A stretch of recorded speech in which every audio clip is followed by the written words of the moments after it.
বাংলাদেশের ফেরার জন্য হাকিমপুর চেকপোস্টে 150 জন অনুপ্রবেশকারী।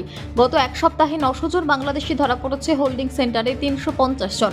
উত্তর 24 পরগনার বসিরহাট মহকুমার বিথারি হাকিমপুর গ্রাম পঞ্চায়েতের হাকিমপুর চেকপোস্টে চেক করেছে 150 জন বাংলাদেশি। এখনো পর্যন্ত ভিড় জমিয়েছে। আবার নতুন করে সীমান্তে চেক করতে হাজির হচ্ছে বাংলাদেশিরা।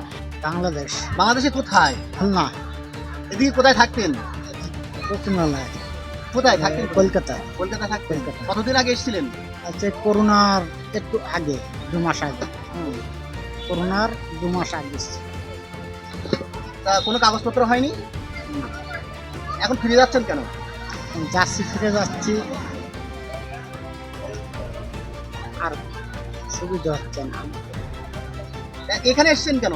বাংলাদেশ বিএসএফ এর কাছে স্যালেন্ডার করতে হ্যাঁ, এসেছেন? সিলিন্ডার আপনার তো খুলনা।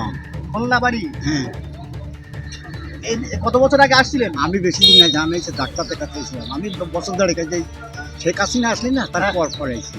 আচ্ছা, তারপরে এখন দেখাই ফিরে যাচ্ছেন কেন? হ্যাঁ, এখন ফিরে যাচ্ছেন কেন? আমার অসুখ সারিয়ে গেছি। আচ্ছা, এরা বিভিন্ন সময় উত্তর 24 পরগনার বিভিন্ন সীমান্ত থেকে দালাল মারফত মোটা অর্থের বিনিময়ে দেশে ঢুকেছিল।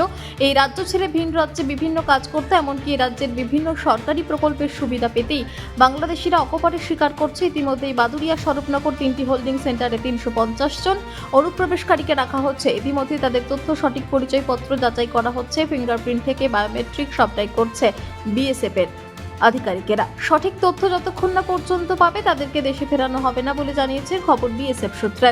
হোল্ডিং সেন্টারে থাকা শিশু, মহিলা, পুরুষ তাদের সব রকম স্বাস্থ্য পরিষেবা, খাওয়া দাওয়া, এমনকি নিরাপত্তার ব্যাপারটাও স্বরাষ্ট্র মন্ত্রক দেখছে। দেশে ফেরার আগে যাতে কোনো অসুবিধা না হয় তার সব রকম প্রশাসনিকভাবে দেখা হচ্ছে। সংখ্যাটা দিন দিন বাড়ছে, সেটা আজ সকালের ছবিটা একেবারে অন্যরকম। গতকালকের পর আজকে যে বাংলাদেশি অনুপ্রবেশকারীর সংখ্যাটা বেড়েছে তা স্পষ্ট হয়েছে। ব্যুরো রিপোর্ট, আরোহী নিউজ বাংলা।